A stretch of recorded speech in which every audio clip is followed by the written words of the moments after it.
What's up, y'all? It's me, it's your boy Asmongold, and today we're going to be doing something that a lot of you guys have been asking me for, and I've been looking forward to doing, actually, and that is an updated Fury guide for Warlords of Draenor. As a lot of you guys may know, Fury got buffed recently, and so it's now very viable in raids. Now, I'm going to do some target dummy tests, I'm going to talk about some trash mobs and trash DPS, and basically AOE DPS.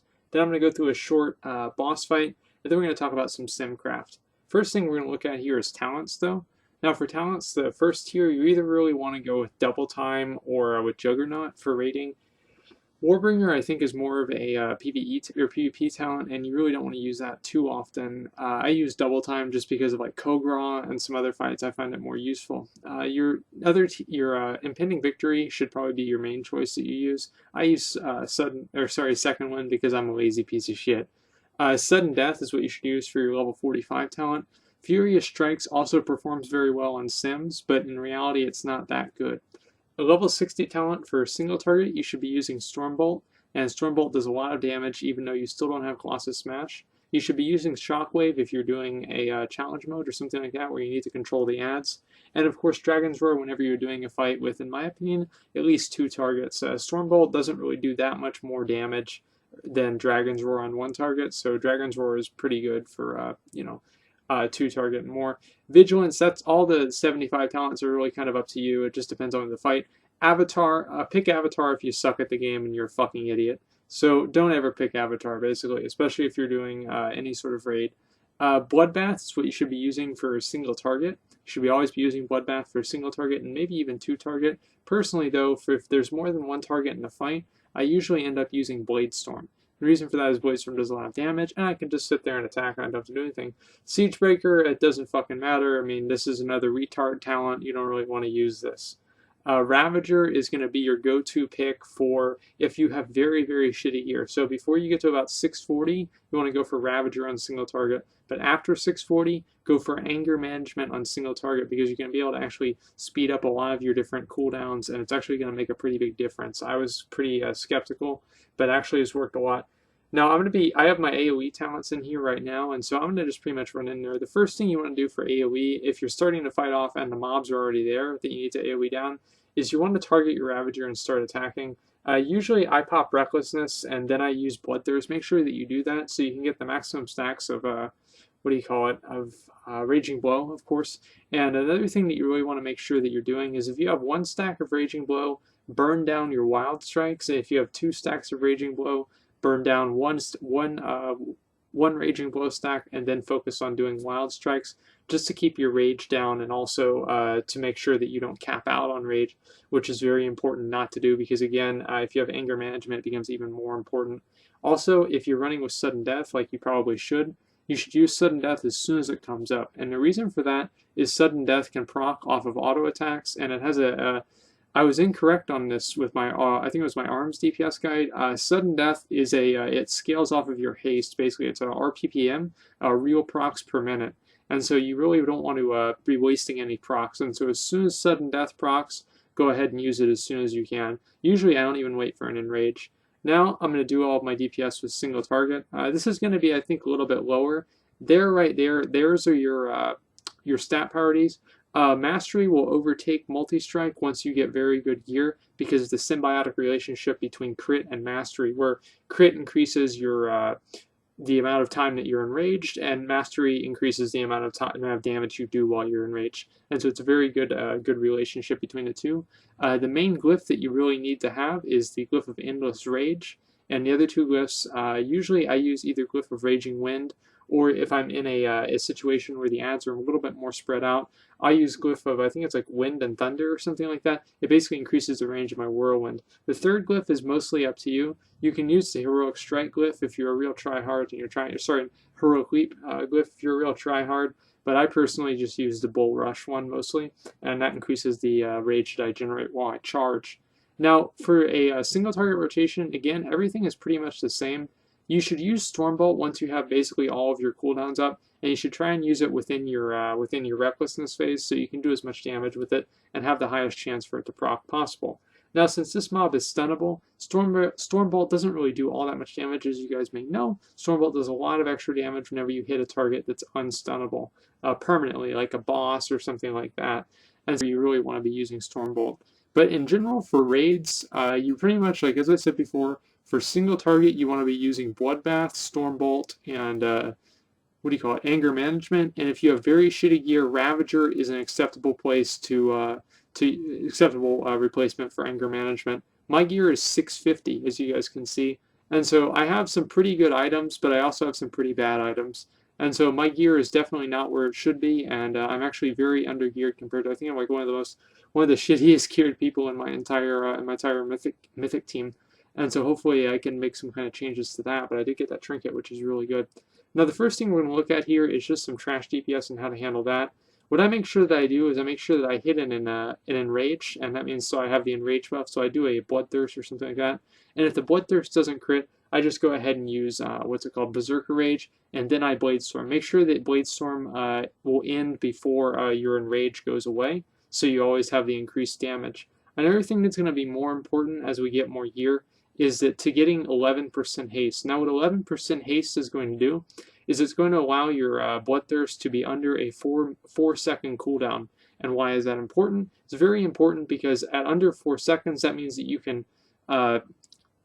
never lose an Enrage as long as you crit at least every other Bloodthirst. And that makes it kind of important in terms of balancing against RNG, and also just making sure you have Enrage up at all times, which becomes, like I said again, more and more important the more mastery you have, and the more mastery you have, the more you'll get Enrage. So it's they're very complementary stats, and so I really like Fury Warriors right now, and I'm very happy that they got buffed. Another thing that you should be doing in AOE is that whenever you're facing up to 3 targets, I start whirlwinding so I can cleave meat cleaver onto the 2 of them. With 2 targets, I don't really focus too much on meat cleavering. Sometimes I do, sometimes I don't. It just kind of depends on the mood I'm in. I personally don't think it's really that big of a DPS increase because Whirlwind, does a very minimal contribution to DPS now. I don't really know why. I guess it didn't scale well or something like that. But either way, Whirlwind is not a very high DPS ability, and also costs a pretty good amount of rage.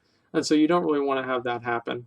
Another thing that you want to do is that whenever a target is getting close to 20%, even if you're not actually focusing on that target, you should switch over to that target to execute it. Execute will be your highest damage in a fight generally, especially if you have sudden death. And if you don't have sudden death, again, you're an idiot, so you should be using sudden death all the time.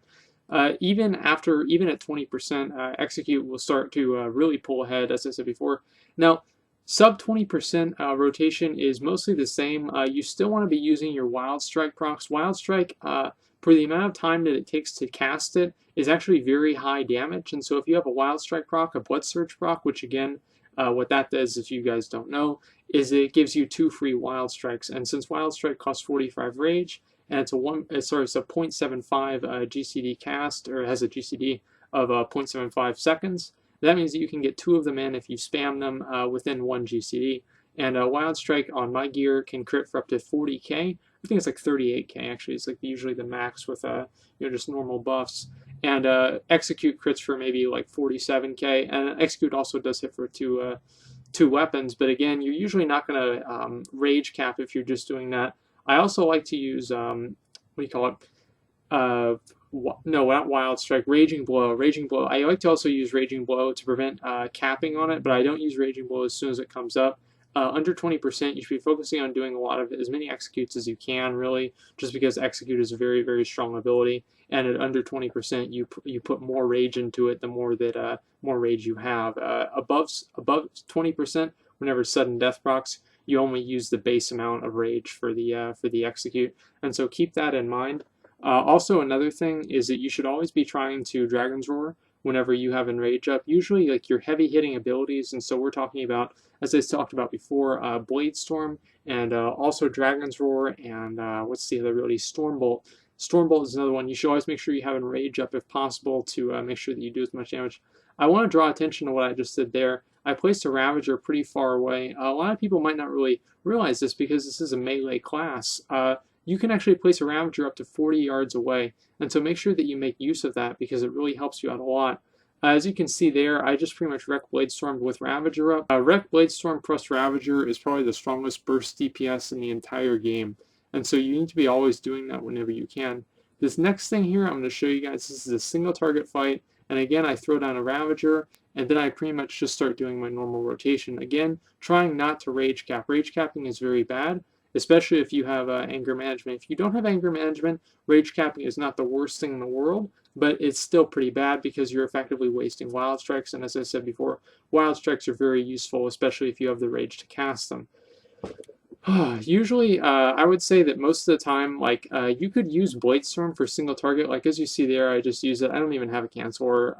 Whenever you have, like, because there are some fights where you're not really always doing AOE DPS. Maybe there's, like, one part in the fight where you do AOE DPS, like Garrosh, like, hypothetically. In Mists of Pandaria, you didn't really do much AOE DPS in the second phase unless you were going through one of the different transitions. And so in a situation like that, you could use Bladestorm for single target and still have it be up for whenever you need to use it for other times. So that is an option, and you should be able to make sure you do that, but make sure that Bladestorm doesn't overwrite using Bloodthirst. Now we're going to look, this is the last thing we're going to look at here. These are the Simcraft rankings for the different specs with the new buffs intact. These do not take into account the tier bonuses, and so take that, be aware of that. As you can see, Fury, one-handed Fury, single-minded Fury, is the top performing spec at a DPS or a gear level of 630. Gladiator is still above Fury at 630, and so as I said before, if you have very shitty gear, going Gladiator or going Fury is still an option.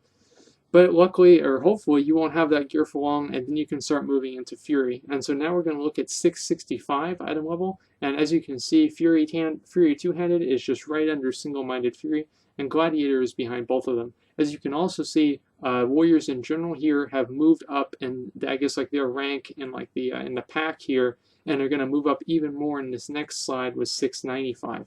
And the reason for that, as I said before, is that warriors scale very well with gear, and the reason for that is the symbiotic relationship between crit, mastery, and also a lot of the other stats. As I said before, multi-strike will be better than mastery for the majority of this this tier, but I think once you get best in slot gear, mastery will begin to overtake multi-strike, and into the next tier, multi-strike will not be as good as mastery.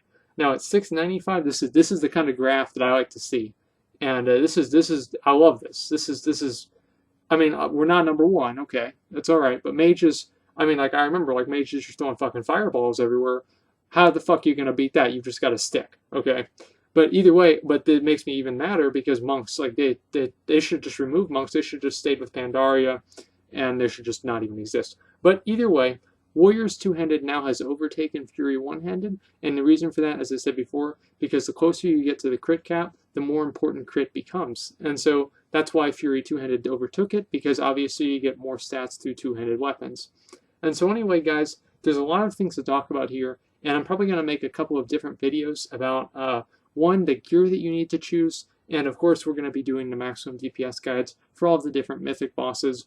Once I kind of get that more under control, that won't be for a while. I'm waiting to actually get very good mythic gear and pretty close to best in slot before I do those. But until then, this is what you guys need to know for Fury. So, thanks for watching, and like, comment, subscribe.